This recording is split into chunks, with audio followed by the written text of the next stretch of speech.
Hello student, आज हम BSc second year में इस वीडियो में नेंसर समीकरण को किस प्रकार व्युत्पत्ति किया जाता है, एकल इलेक्ट्रोड विभव तथा मानक इलेक्ट्रोड विभव के बारे में डिस्कस करेंगे। तो फर्स्ट है नेंसर समीकरण की व्युत्पत्ति। तो जो नेंसर समीकरण है वह सेल के विद्युत वाहक बल,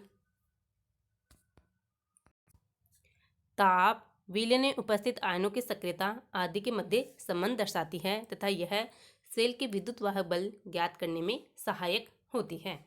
इसके लिए माना कि एक उत्क्रमणीय गैल्वेनिक सेल है जिसमें निम्न अभिक्रिया हो रही है। ए प्लस बी कन्वर्ट हो रहा है सी प्लस डी में, जहाँ ए बी रिएक्टेंट तथा सी व डी प्रोडक्ट हैं तथा A B C D A B C तथा डी के रस समीकरण मितीय गुणांक है।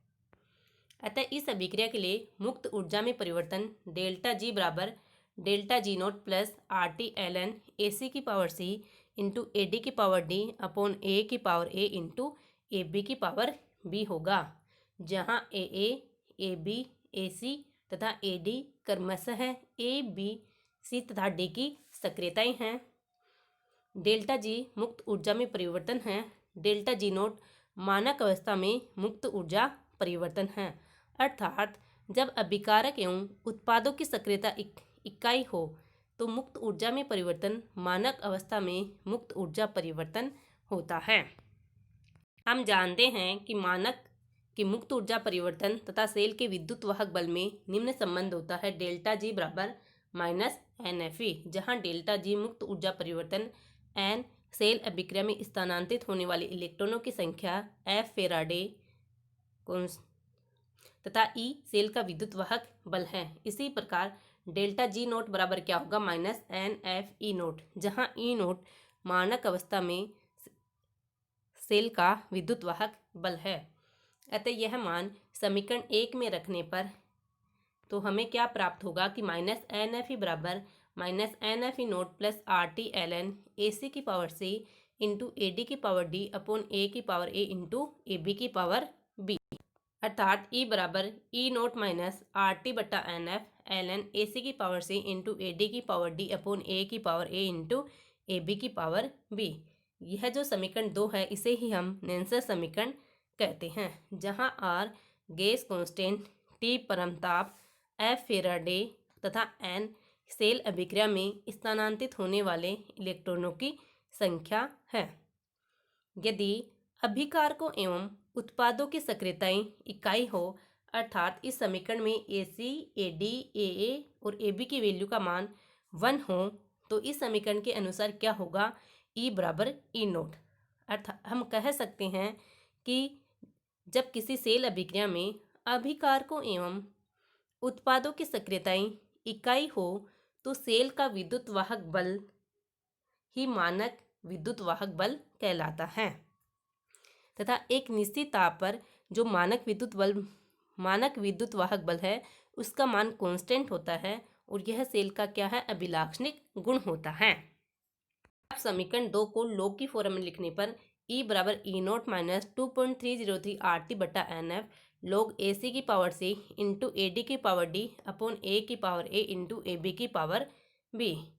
चूँकि आर का मान 8.314 joule kelvin inverse mole inverse होता है, एफ 96,500 कूलाम तथा टी 298 केल्विन पर लेने पर यहाँ से 2.303 आर टी बटा एन एफ की वैल्यू ज्ञात करने पर 0.0591 अपॉन एन प्राप्त होता है।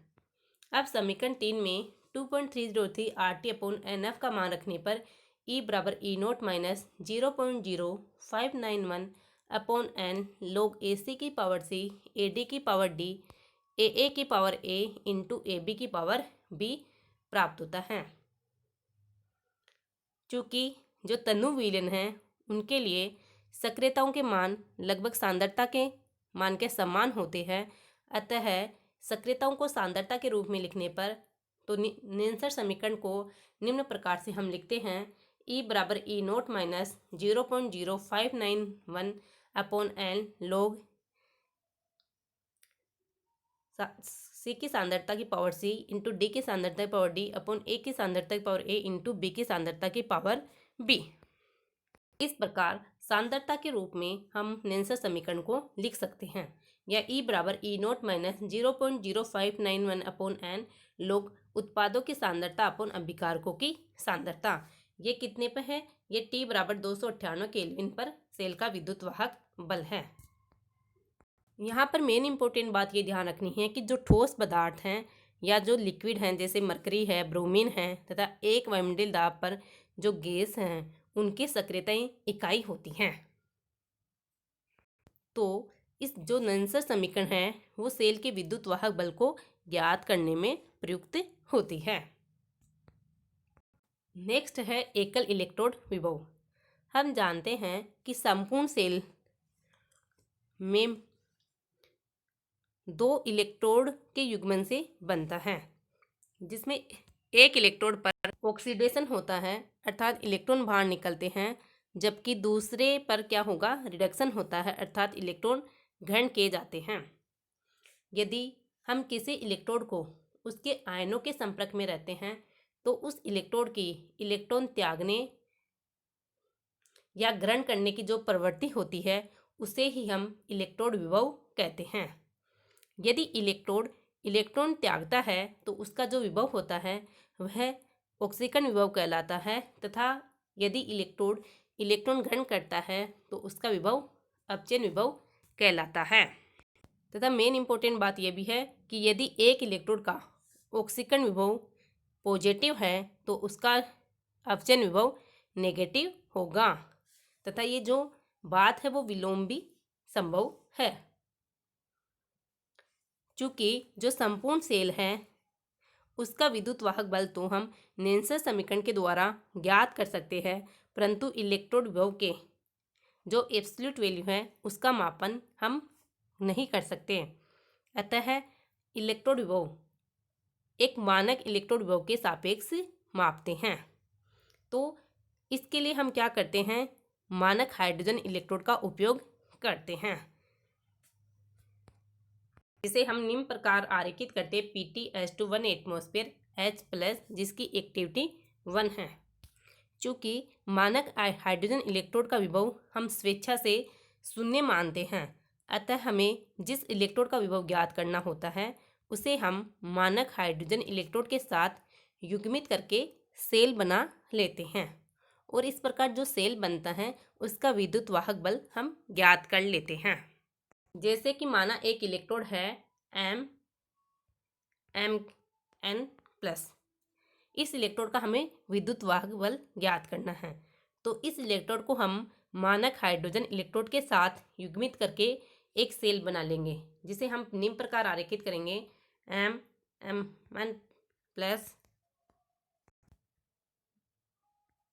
H+, जिसकी एक्टिविटी 1 है, H2 1 एटमॉस्फेयर Pt। इस प्रकार इसे हम आरेखित करते हैं। चूँकि जो मानक हाइड्रोजन इलेक्ट्रोड है उसका विभव शून्य होता है, अतः जो यह सेल बना है इस सेल का विद्युत वाहक बल ही उस इलेक्ट्रोड का हाइड्रोजन मापक्रम पर इलेक्ट्रोड विभव होगा। इस प्रकार हम एकल इलेक्ट्रोड विभव ज्ञात करते हैं। तथा यदि मानक हाइड्रोजन इलेक्ट्रोड के साथ युग्मित करने पर इलेक्ट्रोड पर रिडक्शन होता है तो इलेक्ट्रोड विभव को पॉजिटिव साइन होगा, और यदि मानक हाइड्रोजन इलेक्ट्रोड के सापेक्ष इलेक्ट्रोड पर ऑक्सीडेशन होता है तो इलेक्ट्रोड विभव का ऋणात्मक चिन्ह होता है। जैसे जो जिंक धातु है उसका मानक हाइड्रोजन इलेक्ट्रोड के साथ जिंक धातु को युग्मित करने पर इस इलेक्ट्रोड पर ऑक्सीडेशन होता है, अतः इस इलेक्ट्रोड का विभव क्या होगा? ऋणात्मक होता है। परंतु कॉपर इलेक्ट्रोड को मानक हाइड्रोजन इलेक्ट्रोड के साथ युग्मित करने पर अपचयन होता है तो इसका इलेक्ट्रोड विभव धनात्मक होता है। तथा मेन इंपॉर्टेंट बात ये ध्यान रखनी होती है कि इलेक्ट्रोड विभव हमेशा अपचयन अभिक्रियाओं के लिए ही लिखे जाते हैं तथा इसे अपचयन विभव कहते हैं, तथा इसे निम्न प्रकार प्रदर्शित करते हैं Mn+ कन्वर्ट हो रहा है M में। अतः जो इलेक्ट्रोड विभव है वो अपचयन अभिक्रियाओं के लिए ही लिखेंगे। नेक्स्ट है मानक इलेक्ट्रोड विभव। चूँकि इलेक्ट्रोड विभव का मान प्रत्येक संभव सांद्रता पर हम ज्ञात नहीं कर सकते, अतः क्या करते हैं, अतः मानक हाइड्रोजन विभव के संदर्भ में विद्युत अपघट्य की मानक अवस्था में इलेक्ट्रोड विभव ज्ञात करते हैं, जिसे हम मानक इलेक्ट्रोड विभव कहते हैं। जैसे माना कि एक जिंक के छड़ जिंक सल्फेट के विलयन में है, अतः इलेक्ट्रोड होगा Zn2+। अतः अपचयन अभिक्रिया क्या होगी इस इलेक्ट्रोड के लिए, Zn2+ + 2 इलेक्ट्रॉन कन्वर्ट हो रहा है जिंक सॉलिड में।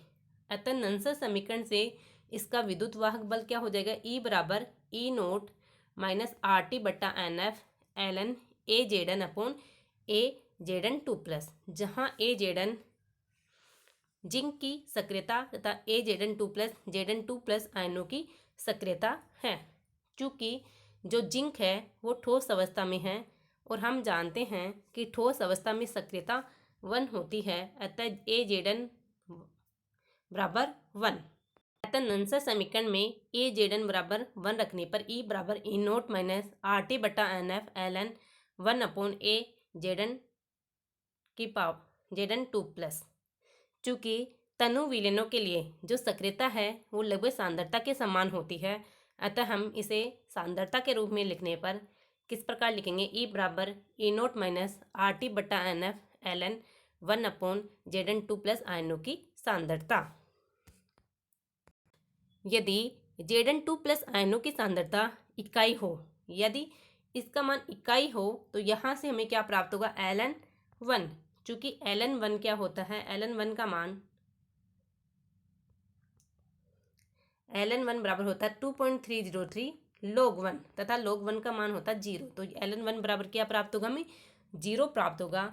अतः यहाँ से क्या होगा, E बराबर E0, E बराबर E0, जहाँ E तो क्या है, सेल का विद्युत वाहक बल है तथा E0 मानक विद्युत वाहक बल है।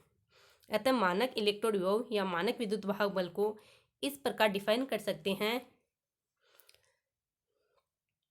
कि जब जिंक छड़ इकाई सक्रियता के Zn2+ आयनों के संपर्क में हो तो जिंक छड़ पर जो विभव उत्पन्न होता है उसे हम जिंक का मानक इलेक्ट्रोड विभव कहते हैं।